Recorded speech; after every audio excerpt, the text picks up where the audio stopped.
اعوذ باللہ من الشیطان الرجیم۔ پناہ مانگتا ہوں میں اللہ کی شیطان مردود سے۔ بسم اللہ الرحمن الرحیم۔ شروع اللہ کے نام سے جو بڑا مہربان نہایت رحم والا ہے۔ دا باٹم لائن کے ناظرین اکرام، السلام علیکم۔ محترم ناظرین، ہم اپنی آج کی ویڈیو میں حضرت داتا گنج بخش سرکار کی چند کرامات آپ کے ساتھ شیئر کریں گے جو یقیناً آپ کے لیے دلچسپی کا باعث ہوں گی۔ ناظرین اکرام، حضرت داتا گنج بخش اولیاء ہند کے میرے کارواں ہیں۔ آپ کا مزار صدیوں سے مرجعگاہ خلائق کو خاص و عام ہے، اور یہ موضوع بھی الگ سے تحقیق کا طالب ہے کہ آخر وہ کون سے اعمال صالح تھے جو اللہ تعالیٰ کی بارگاہ میں اس قدر مقبول ہوئے کہ جن کے باعث اللہ رب العزت نے مخلوق کے دلوں پر آستانہ حجویر کی طرف راغب کر دیے۔ سال کے 12 ماہ میں لیل و نہار کے تمام ساعتوں میں، خواہ کوئی بھی موسم ہو، تپتی ہوئی موسم گرما کی دوپہر، باد و باران ہو یا پھر ٹھٹھرتی راتیں، کوئی بھی وقت ہو، یہاں لوگوں کی حاضری کبھی منقطع نہیں ہوتی۔ اور یہ مزار گزشتہ 11 صدیوں سے حضرت داتا گنج بخش کے فضل و کمال اور تقرب بارگاہ ربوبیت کی زبان حال سے شہادت دے رہا ہے۔ تبھی تو کسی نے کہا تھا کہ سید حجویر مخدوم امم، مرکد او پیر سنجر راہ حرم۔ بالکل اس طرح بیان کیا جاتا ہے کہ غلام فرید کپلانہ جھنگ صدر اپنے ایک مضمون قدرت اللہ شہاب کی باتیں لکھتے ہیں کہ میں اس وقت ضلع مسلم لیگ کا جنرل سیکرٹری تھا، اور شہاب صاحب سے زرعی معاملات کے سلسلہ میں گاہے بگاہے ملاقات ہوتی رہتی تھی۔ ان کا قیام جھنگ صدر میں اگرچہ مختصر رہا، لیکن ان کی یادیں آج تقریباً 40-41 سال گزرنے کے بعد بھی لوگوں کے دلوں میں تازہ ہیں۔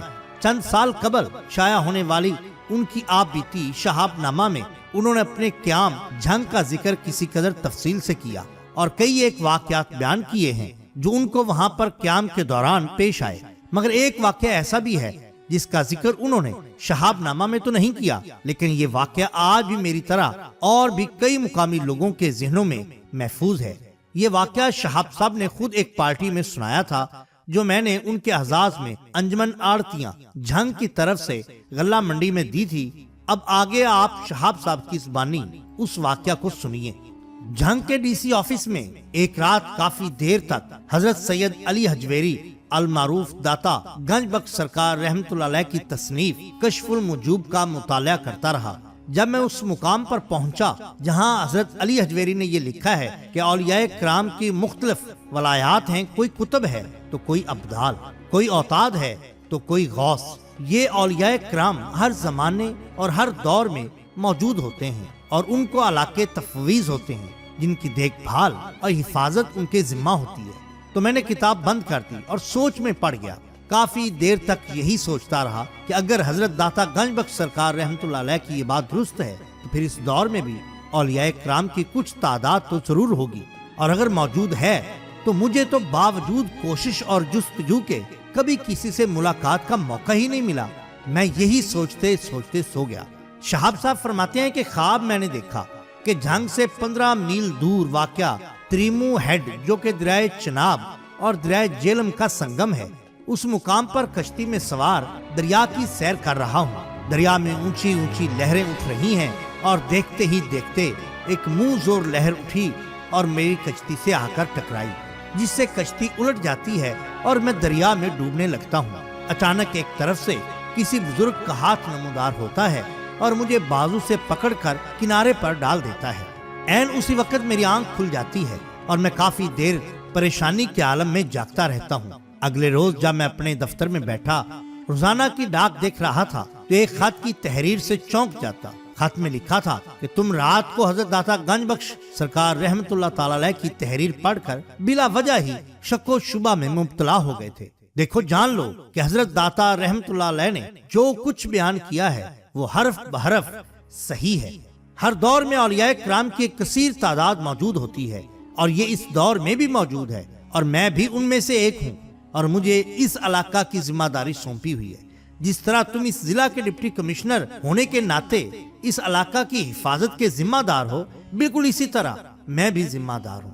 رات کو خواب میں ڈوبنے سے میں نے تمہیں بچایا تھا، میں تمہاری عدالت میں ایک دفعہ آ چکا ہوں، مگر شاید تم نے پہچانا نہیں۔ میں آئندہ چند روز میں پھر تمہاری عدالت میں آؤں گا، مجھے پہچاننے کی کوشش کرنا۔ لہٰذا اگلے چند دن میں دفتر کا وقت شروع ہونے سے ختم ہونے تک انتہائی انہماک اور تجسس سے میں اپنی نگاہیں دروازے پر مرکوز رکھتا اور اندر آنے والے ہر ایک شخص کو غور سے دیکھتا۔ تقریباً ایک ہفتہ بعد ڈاک کے ذریعہ پھر ایک خط موصول ہوا۔ وہی طرز تحریر تھی اور اس میں لکھا تھا کہ میں دوبارہ تمہارے دفتر میں آیا تھا، مگر افسوس کہ تم نے مجھے پہچانا نہیں۔ اب ایک کام تمہارے سپرد کرتا ہوں جسے تم نے اپنا فرض سمجھ کر پورا کرنا ہے۔ غور سے سنو۔ موضع احمد پور سیال میں فلاں تاریخ اور فلاں دن کو اتنے بجے ایک شادی ہو رہی ہے۔ دلہا جس کی عمر تقریباً 80 سال ہے، مقامی ذمہ دار ہے اور لا ولد ہے۔ دلہن کی عمر تقریباً 15 سال ہے۔ ذمہ دار کے عزیز و اقارب اولاد نرینہ کی خواہش میں اس کی شادی اتنی کم عمر لڑکی سے کر رہے ہیں۔ لڑکی اس رشتہ پر سخت پریشان ہے اور اس نے اپنے دل میں ٹھان لی ہے کہ جس روز بارات اس کے دروازے پر آئے گی وہ زہر کی پڑیا کھا کر خودکشی کر لے گی۔ زہر کی پڑیا اس نے اپنے دوپٹہ کے کونے میں چھپا کر باندھ رکھی ہے۔ تو میں اس موقع پر جب بارات دلہن کے گھر پہنچے گی اپنے اختیارات استعمال کرتے ہوئے چھاپا مارنا اور یہ شادی رکوا دینا، بصورت دیگر خودکشی کے نتیجہ میں اس بے قصور لڑکی کا خون تمہاری گردن پر ہوگا۔ شہاب صاحب کہتے ہیں کہ انہوں نے مقررہ دن اور وقت پر زنانہ پولیس کو ساتھ لیا اور جائے وقوع پر چھاپا مارا۔ بارات آ چکی تھی۔ شہاب صاحب کے حکم پر زنانہ پولیس نے دلہن کے دوپٹے کی تلاشی لی تو اس کے پلو میں زہر کی پڑیا بندھی ہوئی تھی۔ پولیس نے اس واقعہ کی رپورٹ باہر آ کر شہاب صاحب کو دی، جس کے بعد انہوں نے شادی رکوا دی اور دلہا میاں بغیر دلہن کی ڈولی کے باراتیوں کے ساتھ مایوس اور ناکام واپس لوٹ گئے اور دلہن کے والد اور عزیزوں نے شہاب صاحب کو ڈھیروں دعائیں دی۔ وہ پر اسرار گمنام خطوط جو کہ شہاب صاحب کو ڈاک کے ذریعہ موصول ہوئے تھے، ان پر مہر جھنگ شہر کے ڈاک خانہ کی تھی۔ اس لیے شہاب صاحب نے جھنگ شہر کے کچھ احباب کے علاوہ محمد شیر افضل جعفری مرحوم کے ذمہ بھی یہ ڈیوٹی لگائی ہوئی تھی کہ وہ اپنے اپنے علاقہ میں تلاش کریں تاکہ اس ان دیکھی ہستی کا کوئی سراغ مل سکے جو یہ خطوط ارسال کرتی تھی۔ بقول جعفری صاحب کے انہوں نے اپنے تئیں کافی جستجو کی مگر وہ اس ہستی کو نہ ڈھونڈ پائے۔ کیسے ڈھونڈتے؟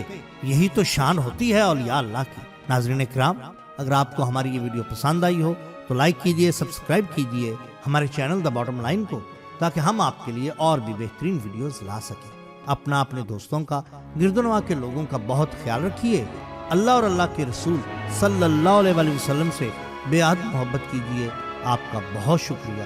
اللہ حافظ۔